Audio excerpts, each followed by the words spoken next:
Menteri Bahlil mengatakan bahwa kenaikan harga gas untuk industri terjadi pada gas alam cair atau liquid natural gas (LNG).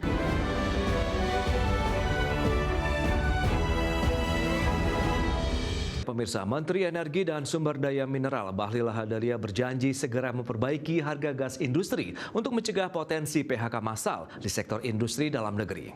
Menteri Bahlil mengatakan bahwa kenaikan harga gas untuk industri terjadi pada gas alam cair atau liquid natural gas (LNG). Bahlil mengakui pihaknya terus berupaya menekan harga gas industri yang naik drastis hingga mengancam 50.000 buruh dengan PHK. Bahlil mengakui telah berkoordinasi dengan asosiasi pelaku usaha dan buruh untuk memperbaiki harga gas industri agar lebih terjangkau. Selain itu, menurut Bahlil, formulasi harga yang harus dicari tetap berkeadilan. Artinya, tidak boleh menguntungkan satu pihak tertentu saja. Kalau HGBT nggak naik, tapi kalau memang harganya dari LNG pasti naik. Tapi memang kita lagi menghitung sekarang adalah kapasitas daripada HGBT itu kan di Jawa Barat itu ada beberapa penurunan daripada sumur-sumur. Saya sudah temui juga asosiasi, saya sudah temui juga buruh. Sekarang lagi saya mencari formulasi untuk bagaimana bisa memberikan harga terjangkau, tapi juga tidak bisa terlalu dengan harga yang mereka inginkan. Sekarang lagi kita mencari formulasi ya. Oke. Ya, sementara itu Serikat Pekerja PLN mendorong sejumlah rekomendasi untuk memperkuat peran PT PLN Persero dalam sistem ketenaga listrikan nasional. Salah satunya meminta pemerintah melakukan penyusunan kembali RUPTL tahun 2025 hingga 2034 dengan memberikan peran besar negara melalui PLN dibandingkan swasta. Serikat Pekerja PLN mendorong sejumlah rekomendasi untuk memperkuat peran PT PLN Persero dalam sistem ketenaga listrikan nasional. Serikat Pekerja PLN menilai saat ini masih terdapat sejumlah kebijakan yang belum selaras dalam pengaturan sektor ketenaga listrikan. Ketua Umum Serikat Pekerja PLN Abdar Ali memastikan pihaknya akan melanjutkan perjuangan hukum terhadap rencana usaha penyedia tenaga listrik 2025 hingga 2034 di Mahkamah Konstitusi.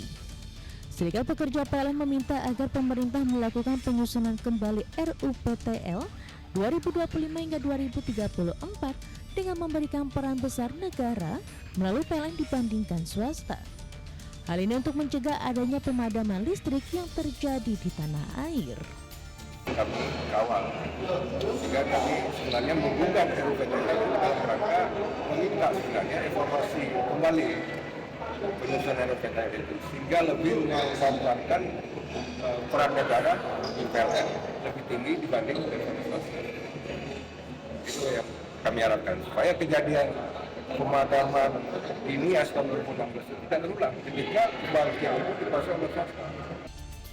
Abrar menegaskan pengelolaan listrik bukan sekedar persoalan bisnis semata, namun menyangkut masa depan bangsa, sehingga perlu dikawal untuk kedepannya. Dari Jakarta, Ade Firmansyah, IDX Channel.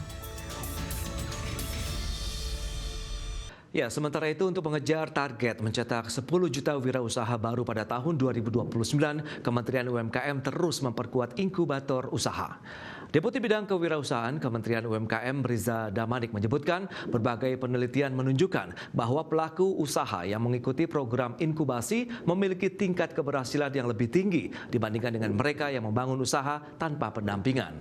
Oleh karena itu, Kementerian UMKM terus memberikan dukungan agar kapasitas kelembagaan inkubator dan kualitas layanan pendampingan semakin optimal. Untuk memperluas jangkauan layanan, Kementerian UMKM juga tengah mengintegrasikan proses pendampingan inkubasi ke dalam platform Sapa UMKM. Langkah ini diharapkan memudahkan pelaku usaha di berbagai daerah mengakses layanan pengembangan usaha secara lebih cepat dan merata. Ya, dalam kerangka untuk yang Finfest 2026, bagaimana kita memperkuat ekosistem ini agar nantinya teman-teman yang telah melewati fase inkubasi di BINUS itu sekaligus juga bisa bertransformasi ke dunia usaha dan membuka usaha yang produktif ke depannya. Ini yang pertama. Yang kedua adalah transformasi pelatihan melalui prokesra. Ini saya kira menjadi penting karena kita ingin melakukan upaya-upaya penguatan dan perluasan akses terhadap pelatihan-pelatihan yang diharapkan nanti ini bisa memberikan peningkatan kapasitas terhadap. Pemirsa, Presiden Prabowo Subianto kembali mengungkapkan kemarahannya terhadap praktek kecurangan pelaku usaha yang melakukan under invoicing atau pemalsuan dokumen perdagangan. Pasalnya, praktek kecurangan tersebut menyebabkan kerugian negara yang mencapai 15.000 triliun rupiah. Prabowo menyebutkan merujuk pada data Perserikatan Bangsa-Bangsa melalui United Nations Comtrade yang diolah oleh Dewan Ekonomi Nasional, Indonesia mencatat surplus perdagangan sekitar 436 miliar dolar Amerika Serikat dalam 22 tahun terakhir. Namun pada saat yang sama arus dana keluar mencapai 343 miliar dolar Amerika Serikat. Prabowo menilai praktik under invoicing menjadi salah satu sumber persoalan, yakni ketika sebagian pengusaha melaporkan nilai ekspor lebih rendah dari kondisi sebenarnya. Berdasarkan data yang diolah dari PBB, Indonesia disebut mengalami kerugian besar dalam jangka panjang akibat praktik tersebut. Kondisi ini turut berdampak pada keterbatasan anggaran negara untuk meningkatkan kesejahteraan publik, termasuk gaji guru dan pegawai negeri. Ternyata sekali lagi dari PBB yang terjadi adalah yang disebut under invoicing atau laporan palsu. Para pengusaha itu bohong. Katanya dia jual 1.000 ton, dia lapor hanya 500 ton. Artinya apa? Artinya negara rugi. Setelah kita hitung, ini angka kembali lagi dari PBB, kita telah rugi 908 miliar dolar selama 34 tahun atau 15.000 triliun. 15.000 triliun. Parlemen Iran mengklaim akan mengelola Selat Hormuz selama masa perundingan pengakhiran perang dengan Amerika Serikat. Sementara itu, Presiden Amerika Serikat Donald Trump menegaskan Iran tidak boleh mengenakan biaya bagi kapal yang melintas di Selat Hormuz.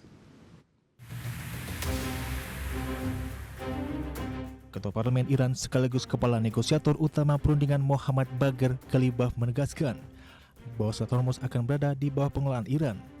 Pernyataan tersebut muncul menyusul rangkaian dialog yang bertujuan mengakhiri perang antara Amerika Serikat dan Israel melawan Iran. Sebelumnya pada hari Senin lalu, pihak mediator mengumumkan bahwa Iran dan Amerika Serikat telah sepakat untuk mengaktifkan jalur komunikasi darurat, di mana langkah ini diambil guna memastikan rute pelayaran di Selat Hormuz tersebut tetap terbuka, sekaligus sebagai upaya mengakhiri pertempuran di Lebanon setelah putaran pertama negosiasi damai di Swiss. Di sisi lain, Presiden Amerika Serikat Donald Trump membenarkan bahwa Iran telah memberi kepastian kepada Amerika Serikat terkait aktivitas pelayaran di Selat Hormuz. Trump menyebut Iran tidak akan mengenakan biaya transit, biaya asuransi maupun pungutan lainnya kepada kapal-kapal yang melintas di jalur strategis tersebut. Trump menegaskan bahwa apabila pernyataan yang disampaikannya ternyata tidak benar, maka proses negosiasi dengan Iran akan segera dihentikan. Menteri Luar Negeri Amerika Serikat Marco Rubio mengatakan pihaknya akan menjamin kebebasan navigasi melalui Selat Hormuz dan menegaskan tak akan ada negara yang diizinkan untuk memungut biaya di Selat Hormuz. Berbagai sumber untuk IDX.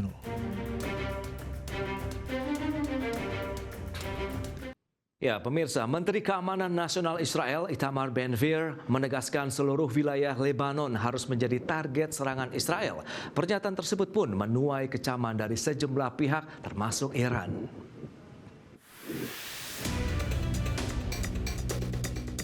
Menteri Keamanan Nasional Israel Itamar Ben-Gvir menyerukan penolakan terhadap setiap upaya gencatan senjata di Lebanon dan menyatakan seluruh wilayah negara itu harus menjadi target operasi Israel. Ben-Gvir juga menolak pembedaan antara Lebanon dan kelompok pejuang Hizbullah. Ia pun mendesak Perdana Menteri Israel Benjamin Netanyahu untuk menyampaikan secara langsung kepada Presiden Amerika Serikat Donald Trump bahwa Israel menolak gencatan senjata di Lebanon. Pernyataan Ben-Gvir tersebut menuai kecaman termasuk dari Menteri Luar Negeri Iran Abbas Araghchi yang pada Jumat pekan lalu menuduh para pejabat senior Israel sengaja mendorong eskalasi konflik di Lebanon. Araghchi menyatakan kepentingan utama pemerintah Israel adalah mempertahankan perang secara permanen. Sikap keras Ben-Gvir muncul ketika perdebatan mengenai nota kesepahaman antara Amerika Serikat dan Iran untuk pengakhiran perang terus berkembang di Israel. Saat ini Israel juga masih mempertahankan kehadiran militernya di sejumlah wilayah Lebanon Selatan, termasuk di kawasan yang telah diduduki selama puluhan tahun maupun wilayah yang direbut dalam konflik sejak 2023. Bagi sumber ADX Channel.